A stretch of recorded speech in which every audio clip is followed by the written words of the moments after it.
this up. So we don't have a lot left to go over. And also, I've got a migraine for some reason. I don't know where that came from. So it's not going to be a very long class. We're going to go over the rest of, I guess, the relevant parts of Chapter 10, and then we're going to be done.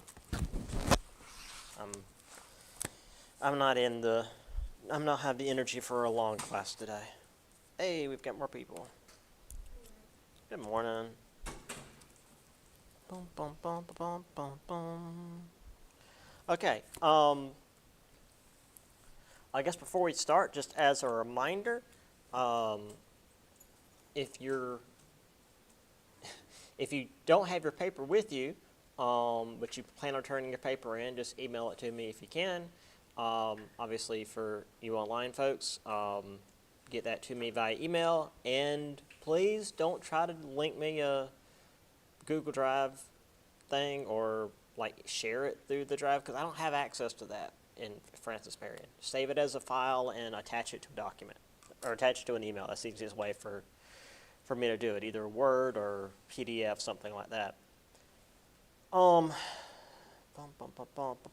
Next Monday is going to be review, and then next Wednesday will be the final. So that's it. We're done. Obviously, we don't have any more class this week after today because, Wednesday and Thursday we're off. If you have Tuesday, Thursday class, we still have class tomorrow. That's all I can think of. Any questions from you guys before we finish this up? Cool. Let me make sure that my mic is actually behaving, because it's been a little bit weird lately. Yes. All right.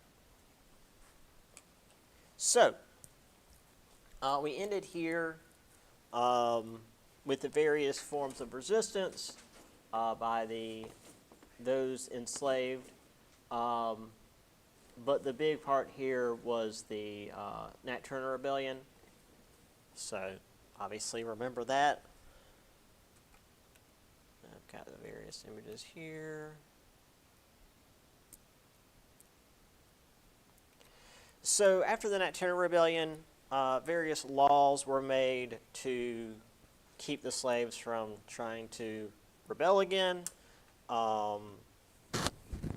Even while some in Virginia began questioning whether, hey, maybe slavery is the problem. Like, if we've got a group of people that we are enslaving and they're willing to risk their lives for freedom, maybe we're the bad guys. Those in the western parts of Virginia, where slavery wasn't really profitable enough to be a thing, argued that maybe we should just abolish slavery entirely. And also the whole colonization thing of sending the freed blacks back to Africa, because once again, even though there were those that were against slavery, they're still really racist because it's the 1800s. Obviously, those in the eastern parts of the state were very much against this, going so far as to say that even considering abolition would cause more slaves to revolt, because they figured, well, if one revolt can make us even consider it, then the slaves that are still, enslaved will try to revolt to push it further. And this is actually why we have West Virginia. Like, literally, when the Civil War was about to hit,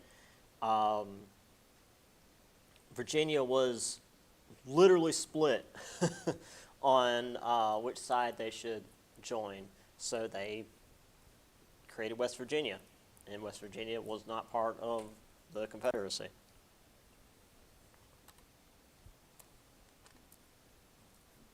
So Professor Thomas Dew of College of William and Mary argued slavery was a good thing, as it brought the civilization of Christianity to the slaves, which, as I said in my Tuesday, Thursday class, like, I get the whole let's make a colony in Africa to send the freed slaves to spread Christianity into Africa, because that was one of the last big parts of the world that Western civilization didn't really have access to because malaria. But the argument that slavery is good for the slaves because it gave them civilization, it's like, but they're still enslaved? I don't see how they can really benefit from that. And there's this whole thing as, again, we get closer to the actual war, these arguments for how slavery isn't just an economic benefit, but it's good. It's good not just for the white man, but also for the slave, because, they can't take care of themselves, even though they had been in Africa for, thousands of years. Many large African kingdoms existed, but, we're just going to ignore those. So there were stringent codes being passed in the South. Southern legislature made it illegal for slave owners to free their slaves. Again, we had seen that before. Illegal to teach slaves to read and write, because if you can read and write, you can learn things besides what is being told to you, and that was seen as potential danger.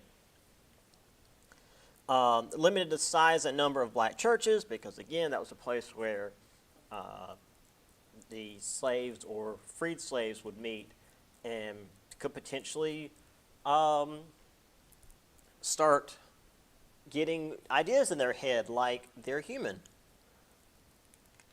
Restricted slaves from court access. This was a thing largely in Virginia where the slaves could go and watch court proceedings, which seems boring as hell, but it does further show them how the other people have rights that they don't, and there's no real reason for that.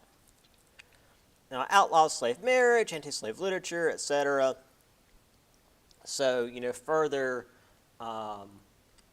making it harder for slaves to get any kind of societal foothold. And those that weren't slaves also were restricted because, again, 1800s America. Some states wouldn't allow free blacks within the state at all. Those that did allow free blacks, they had to pay these large bonds to ensure that they were going to behave, which is to say pay the state money to let you live there. And others, if you left the state, you weren't allowed to return. Because, you might go to some northern state and get ideas like equality and freedom and all the things we fought for in the American War for Independence. And then come back and spread those dangerous ideas. Also, free blacks were constantly under threat of being raided by police if they were suspected of hiding runaway slaves. Their children are also kept under apprenticeships that were virtually slavery anyway, which we'll also see after the Civil War. Because again, apprenticeship is you're working for the experience as opposed to money. And with them forcing people into apprenticeships, that's basically slavery in all but name.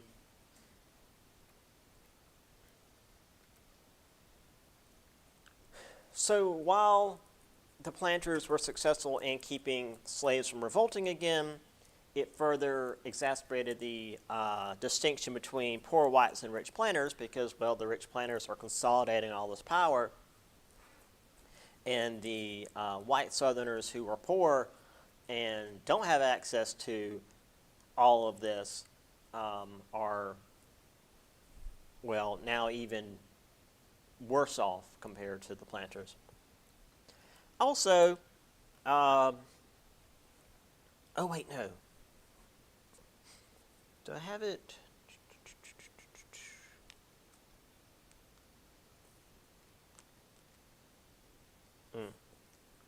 I know there's a quote from Thomas Dew, but I guess it's later. So there's this horrible image. Slavery as a national sin, says clearly the devil to, I guess, either a northern legislature or maybe someone from West Virginia. And clearly, if the devil's telling you something, then it can't be true, and therefore, it's a bad thing. So saying that slavery is a sin, that slavery shouldn't be allowed, is just the devil whispering in your ears.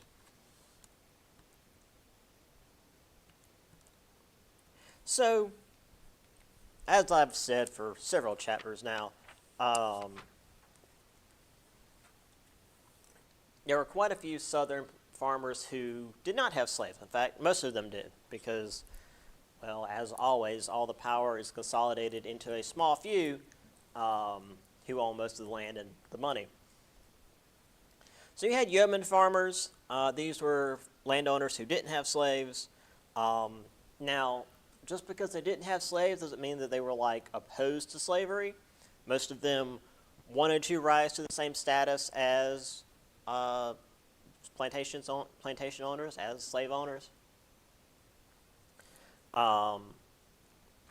Others would make extra money by working for said planters because, well, they had a lot of land and they could always use extra hands, even those that owned lots of slaves. There's always labor to go around. They did also recognize that their economic interests compared to farmers, and as voting rights expanded, they made their voice known.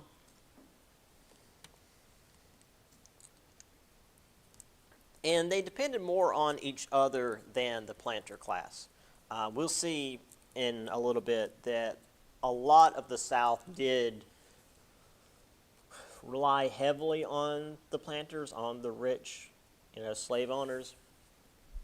Yeoman farmers were kind of in this middle ground in that they could work for the planters, but a lot of them were, independent farmers, and as far as who they relied on, it was each other. Which is another thing we've seen since the beginning of the semester, where you had these little farms that they would trade amongst themselves to get by. So below yeoman farmers were the many, many white Southerners who didn't have any land. They would hunt and fish to survive. They would work for farmers, work as dock workers, etc. So the free laborers we've already discussed, where they would go around and do whatever they needed to do to make money. Now, obviously, being essentially unskilled labor, they tended to compete with the free blacks for these jobs because obviously those who had escaped slavery were only allowed to do the most menial jobs. And while the poor landless whites and the typically poor landless free blacks competed for the same jobs, they tended to work together in a lot of regards, which was literally against the law in many of these places.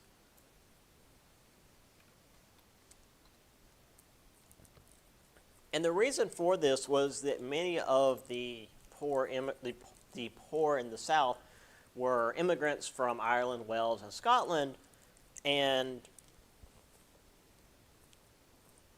if you want to have a real general idea of the history of Ireland, Wales, and Scotland over the last, say, 300-ish years, is that the peasants in Ireland, Wales, and Scotland tended to be ruled over by rich English aristocrats / landlords and treated them poorly. That was just how things were for literally hundreds of years. So they come over here And the wealthy elite we have here, while not technically nobility, were filling that niche. So rather than the idea of, white versus black, it was the poor, landless farmers versus the rich landowners who are making things worse for them. There was also a small growing middle class. Not a whole lot going on in the South in that regard. Doctors, lawyers, journalists, teachers, shopkeepers, people working and living in cities. It would typically emulate the middle class of the North, which had a much larger middle class because it actually had, industry in more than 4 cities. They were educated in northern schools, developed ties with the North, read newspapers from the North, etc. And despite this relatively learned middle class, they still technically would side with the planters with slavery because they benefited from it. They benefited from the people who were rich who needed their services, who needed journalists and lawyers and teachers and whatnot. Because, well, the Southern planters were the economy in the South. And if you're interacting with the economy more than just trading with your neighbors, you're typically going to work with those that were there at the top. So your typical yeoman farmer. There's your middle class. They were pretty well off middle class. I also like this image because it actually has human children that are like proportioned like human children. Like you can see, like even the older daughter here, her head is proportioned to her body, different than the mother. She's not just like a shrunk down adult person. Also, there's a dog here, which is important.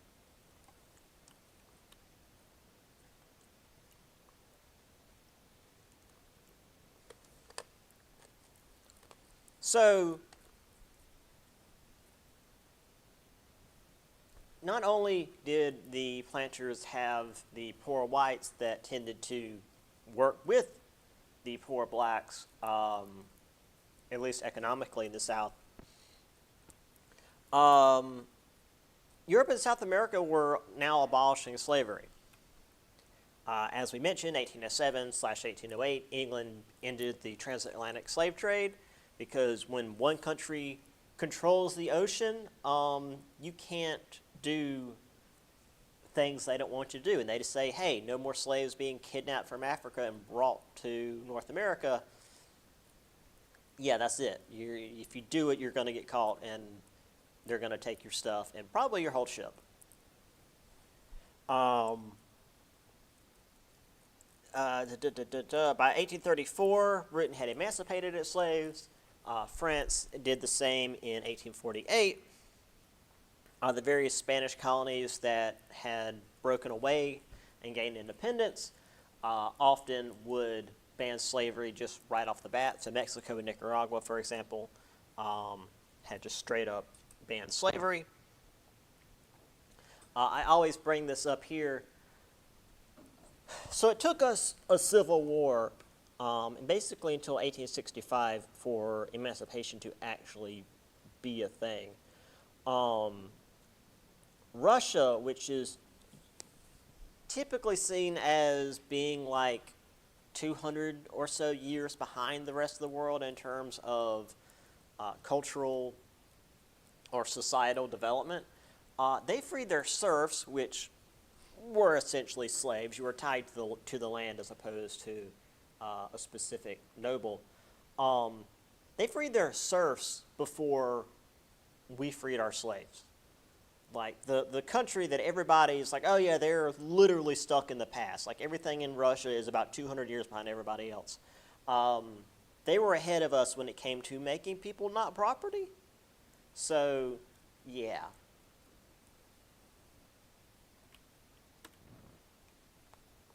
And also within the United States, there were those, such as the Quakers and various Enlightenment thinkers, who were of the mindset that, hey, maybe owning humans as property isn't a good thing.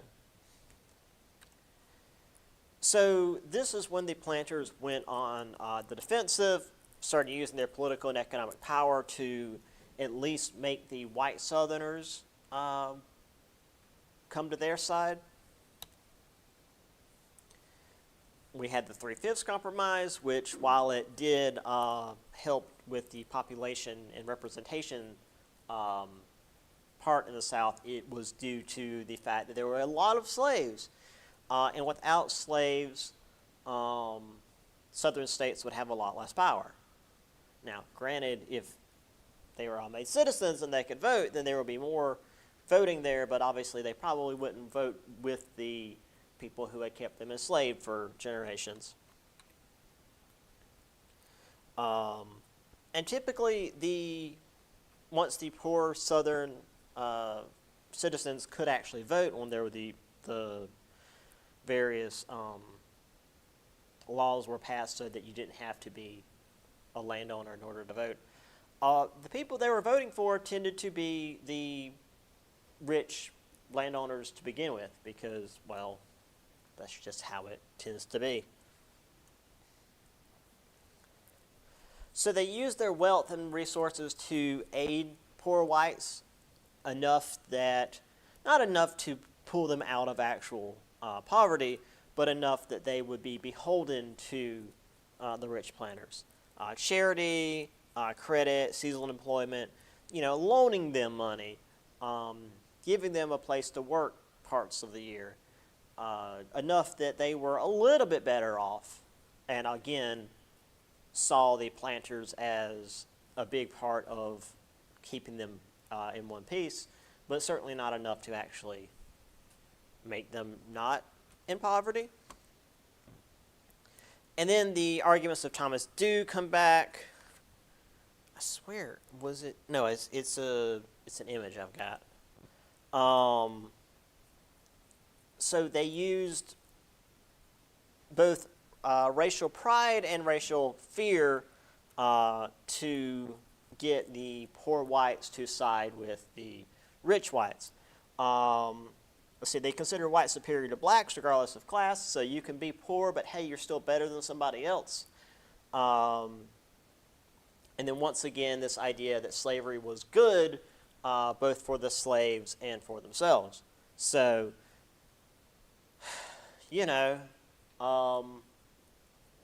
arguments that maybe if you looked at it for more than 5 minutes, maybe not so great, but it was the culture of the day. It was this idea that, no, we're not doing this because we want to be rich. No, of course not. This is for their own good.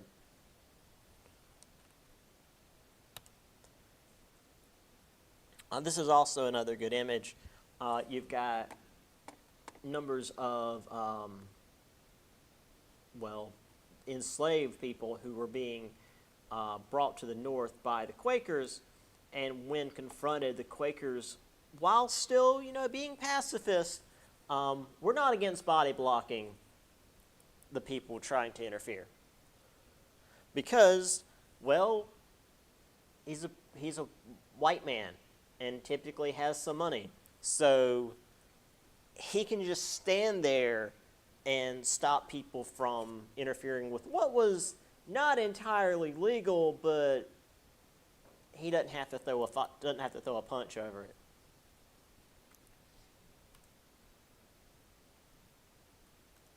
Obviously, we're in the era of Jackson, so we're doing lots of a genocide. Let's see, the Second Seminole War. A group of the Seminole natives in Florida, rose up to fight against federal authorities. Jackson expected this to end quickly, but this ended up, as I said last time, the Seminoles leader Osceola, and African Americans who had fled to Florida to some degree of freedom, the Second Seminole War ended up outlasting Jackson's term. And typically, the African Americans who had fled to Florida, alliteration there, were often captured and re-enslaved by the Seminoles, but compared to slavery under white Americans, they were treated very nearly as equals. So they were more than happy to fight for the Seminoles in this war. So not only was it the Seminole natives fighting against American troops, but the African Americans who had fled to Florida were also fighting on the side of the Seminoles. They were not defeated until 1842, when Osceola was lured into an army camp with false promises of a peace settlement and was then taken captive, because it just seems weird that you've got the entire African American army, modern technology of the day, guns and railroads and all this crap, but most of the way we dealt with natives was by tricking them and lying to them to take advantage of them, thinking that maybe we were going to be honorable about it. But, none of that. This isn't the first or last time something like this happens. Cherokee, we again briefly mentioned them in the last chapter. Rather than fighting the U.S. in a war, they attempted to fight the U.S. in court, because as we had seen, they had, adapted to the, quote, white ways to demand equal recognition under John Ross, we also talked about last time. So in the Cherokee Nation v. Georgia, Supreme Court ruled the native tribes were domestic dependent nations, which meant that for about a year, the Cherokee nations were seen as independent. They were their own little nations. But in the next year, in Worcester v. Georgia, this was overturned. So it didn't last very long. But for a little while, the Cherokee nations were their own nation again, at least recognized by the United States. In the Treaty of New Echota, a small group agreed to move the Cherokee Nation from the 100 million acres to 35 million acres across the Mississippi, which were not equivalent acres because, well, if you've ever been west of the Mississippi, it's not quite as verdant as it is here. There's not trees and forest and mountains and stuff. It's just flat and kind of gross there. No offense to anyone from the Midwest, but yeah, the Midwest sucks.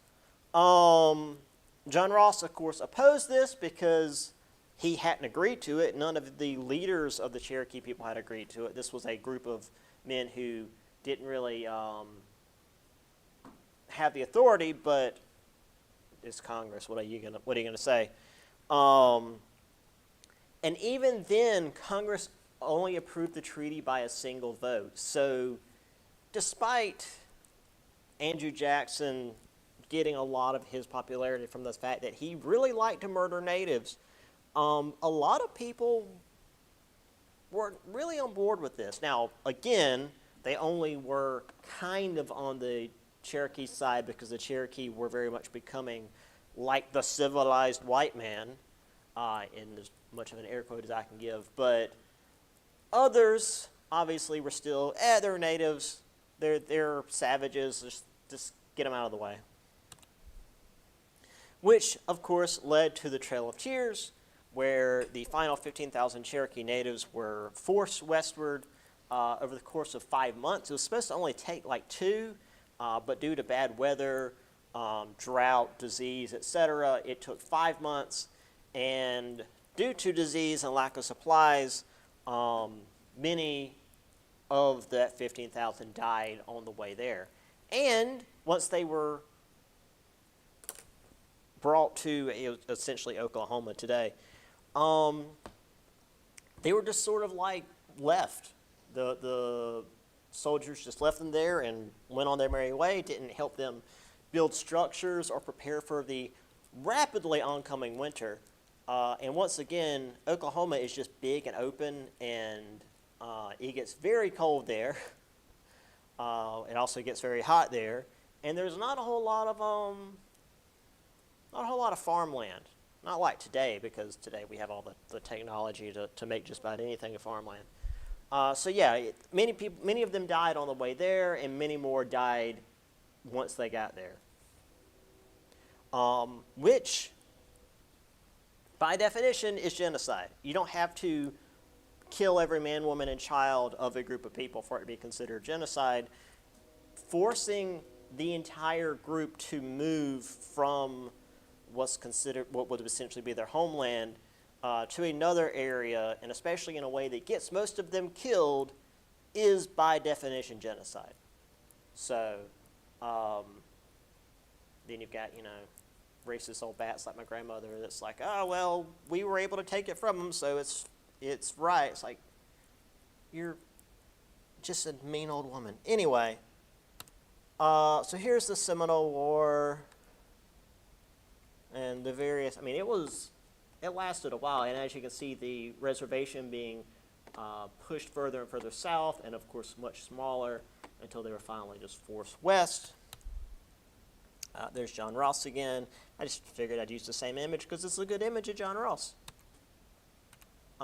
There's the Trail of Tears, which typically is only the peaks of the Cherokee, but the other groups as well, which were forced into what would essentially become Oklahoma, but even then, it ended up being reduced to basically the top corner there. Like, all of Oklahoma today, at least based on this, should be one big native reservation. But it's not. Because we just keep taking land from them. It's like, oh, well, we're only going to go to the Mississippi, so we're going to force them west of Mississippi, and then it's fine. And then we keep going west. It's like, well, you're there even though we put you there, but we're going to have to move you out of the way again. Also, I should mention, something that I forgot to mention in my Tuesday and Thursday class. This wasn't just like a big, open, empty area. I was saying how it was empty in terms of like woods and farmland. But there were other natives that were already here. The Apache and the Navajo and these various other groups that were already in this area that were now forcing other natives in. And obviously there's going to be conflict because there's people trying to make a home in an area where people have already made their home. So that was just causing more trouble. All right, let's get to Texas, because Texas is always causing trouble. So the Mexicans overthrew Spanish rule in 1821. They allowed for American migrants to use the eastern portion of Texas, which has some of the best farmland. Mostly as a buffer against the Comanche because, well, Mexico wasn't an especially strong nation immediately after its independence, which, neither were we. So winning an independence movement is just step one. And the Comanche were a very powerful nation, so they needed all the help they could get. So they figured, hey, we'll let you come in and use some of our land, and we know how much you guys like to fight natives, so hang out here and just be a buffer zone. So while Mexico had outlawed slavery, they did allow for the U.S. planters who came in to bring their slaves because they knew that if they allowed slavery, then they would get more people in. And the more people they could get in, the better, not just as a buffer against the Comanches, but also there was some degree of taxation on the people living there. So they were able to make a little bit of money off of this. It wasn't just come here and keep the natives from attacking us.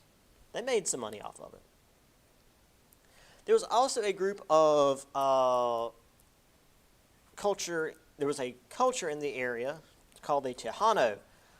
They mixed Catholicism, Spanish language, and culture, and as well as customs from the indigenous folks. So they were this, well, oh shoot, what was the term we already used talking about the African Americans in the South? Syncretic culture. It was one of those. The Americans, though, weren't so much into mixing in with this group. Worship as Protestants, which, depending on where you were raised, I know I was raised in a way that implied that Catholics weren't actually Christians, even though that's like where Christianity comes from. But anyway, so they worshiped as Protestants, spoke English, sent their children to separate schools, traded mostly with the U.S. So they were doing their best to remain separate from this culture in the area. That said, they still did work closely with them, as we're going to see here in a little bit. Soon, though, the Americans outnumbered the Tejanos and wanted to become independent from Mexico. The people who had been invited to live in a place were now demanding that they be given that land so that they could basically have better trade relations with the United States. General Antonio Lopez de Santa Anna, though, was not so big on this. He was a nationalist leader. He was very much into, I guess, to use a more modern term, Mexico first, Mexico for Mexicans. He wanted to rein in the Tejanos as well as the American settlers who wanted more concessions. Like, hey, you came in because we let you. You can't demand the land that we're letting you use. That's dumb. However, Americans, being Americans, formed a rebellion, declared Eastern Texas independent, and a number of elite Tejanos joined them because the elite Tejanos figured, hey, a closer relations with America means more trade, and the elites always tend to benefit from more trade. Which led eventually to the Alamo, well, I say eventually, just like 4 days later. General Santa Anna crushed a group of settlers defending the fort at the Alamo, killed the men, but freed the women and children and let them go. A number of pretty famous Americans died at this battle, including like Davy Crockett, if I remember right. Let's see, does the book actually say? Yeah. No,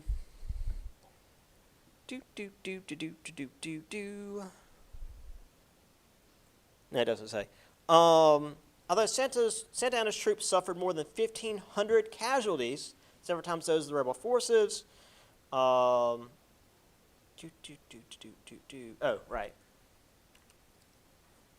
The U.S. claimed neutrality, but it still sent supplies to the rebels, and a number of Americans went there to help, including General Sam Houston, who was not sent by the American government, but he went and led the troops there like he had been anyway. Obviously, let's see, newspapers in New Orleans, New York picked up the story of the Alamo, published dramatic accounts of the battle, describing the Mexican fighters as brutal butchers bent on saving Texas for the Pope. Yeah, obviously, this is what we will call yellow journalism next semester, in that they made a bunch of shit up to sell newspapers and also to encourage the population to be on board with the war. So in March of that year, see the same year? Yeah. I mean, it was all happening in March. This was all happening very fast. The gag rule was passed, which tabled any anti-slavery talks, while also avoiding bringing Texas into the Union because it was an election year. Even back then, they were more concerned about the political ramifications of what was going on than the actual people being killed. And the invasion we were essentially doing to Mexico. We were marching troops into Mexican territory over this. So there's the Tejano. This is the best I could do. TexasTejano.com. Yeah, that was the best I could get for the Tejano people. I was hoping for something a little bit more like culturally oriented, but what are you going to do? Here's General Santa Anna. And of course the Alamo. Do I have, there should be a picture in here. No way, the book doesn't have a picture of the Alamo? Huh.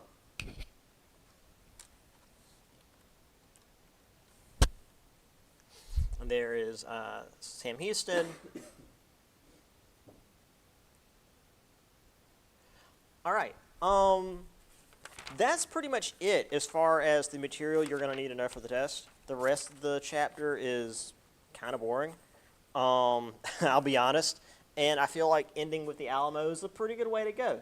Now, we do still have like 30 minutes left, and I did say we'll get out early, but I will briefly go over the rest of the chapter just to have for next semester, those of you that are here next semester. So, there was a panic in 1837, so more financial crisis crap.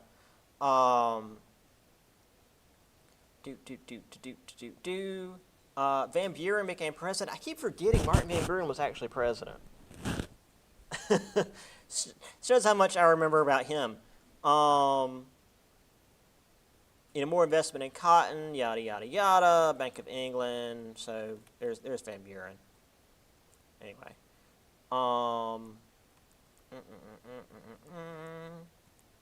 The Whigs, that is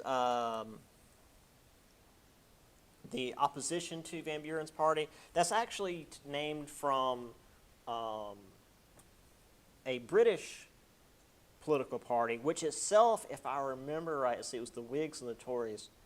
I think the Whigs were named after Irish bandits, and the Tories were named for Scottish bandits. It was all over like what side they were on in terms of allowing a Catholic king to exist.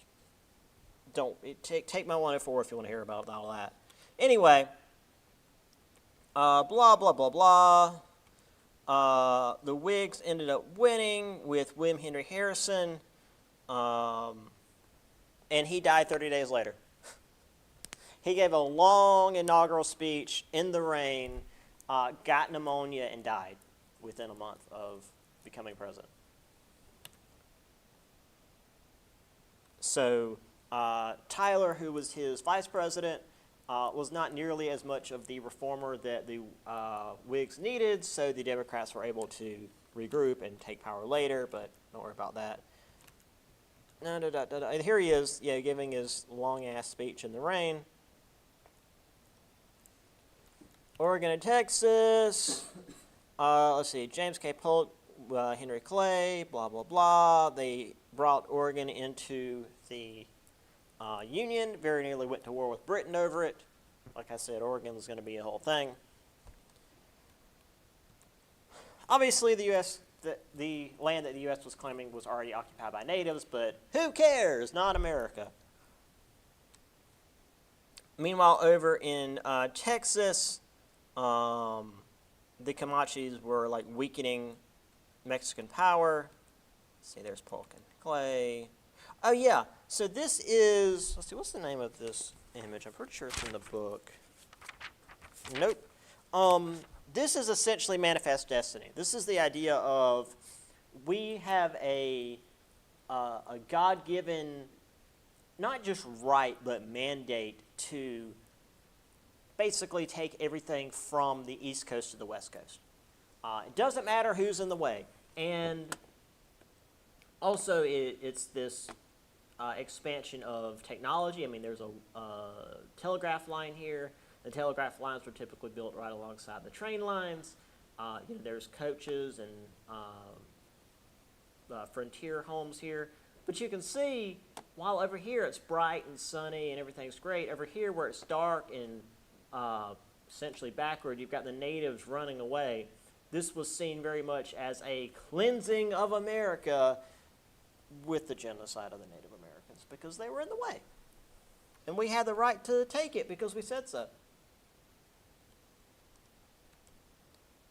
Yeah, here we go. Other nations have tried to check the fulfillment of our manifest destiny to overspread the continent allotted by Providence for the free development of our yearly multiplying millions. You know, the free development of basically building over the bones of the Native Americans. Yeah, once again, Oregon very nearly caused a war, and then in 1846 we had the modern-day boundary between Canada and the United States, which allowed them to have Victoria Island.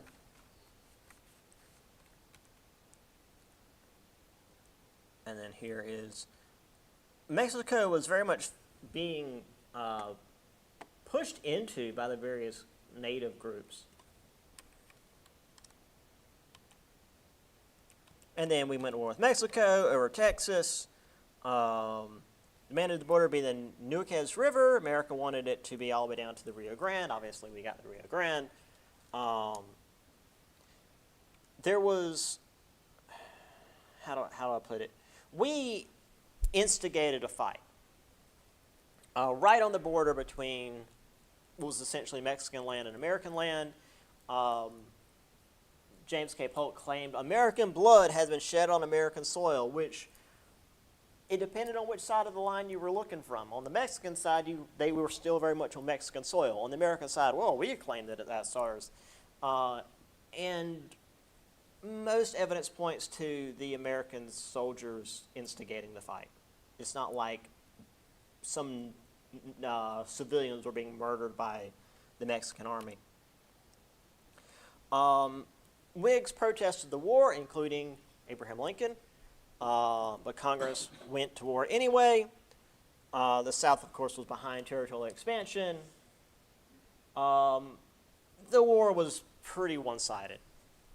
American forces captured Texas and California territory and moved into Mexico. I mean, before the war was ever declared, I mean, I think even before this, we had sent ships around South America, because we didn't have the Panama Canal yet, and had ships like stationed off the coast of California because we knew that something was about to happen and we were ready to just roll in and take California right away. And we did. Again, it was, just looking at the evidence, it was very premeditated. Santa Anna took over the presidency, stalled American offensive, but eventually we moved on to Mexico City. The Treaty of Guadalupe Hidalgo, we paid Mexico $50 million. That's supposed to be $15 million. We paid them $15 million for the control over Texas, north of the Rio Grande, New Mexico, and California. So we bought all of this for about the same amount as we got, Louisiana Purchase to begin with, after we invaded Mexico and killed a bunch of their people. And here we go. What does it say? What year this was? 1840. Right at the start of the war. Yeah, we had sent ships around to sit off the coast, not only of Mexico but even of California, because we knew once things went to hell, and it would, we didn't feel like marching across the desert here, so we just hit from the coast. Once again, proper cannon distance. The horse got himself shot too. Also, being the drummer warrior sucks. That wasn't a good job. Debates over slavery, which is more leading into later stuff. 1848 presidential election, whether slavery would be allowed in the territories taken from Mexico, which, by the way, were a lot. The Missouri Compromise ended it here, but with all of this, that would give the slave states a lot more power.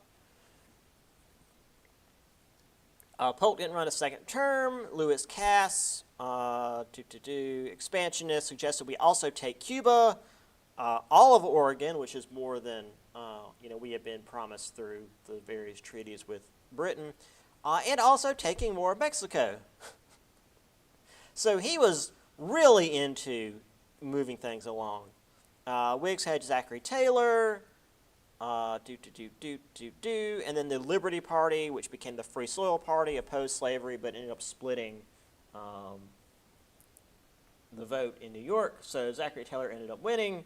So the Whigs, while victorious, had a Southern slaveholder in the White House. So again, the Whigs being the anti-slavery party were working with the slave owner, because what are you going to do? Yeah, he was a war hero, so this is one of the arguments against him, which, to be fair, war heroes tend not to just kill enemy soldiers. Anyway, that's it for Chapter 10. Let's see, expansion necessary. Slaveholders obviously wanted more expansion.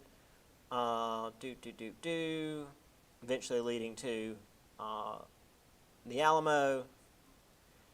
Solomon Northup's 12 Years a Slave. This was the vivid descriptions of slavery that was very much against this idea that slavery was, quote, the greatest of all the great blessings which Providence has bestowed upon our glorious region. Yeah, they weren't real on the fence about that. I don't know if I mentioned this last time.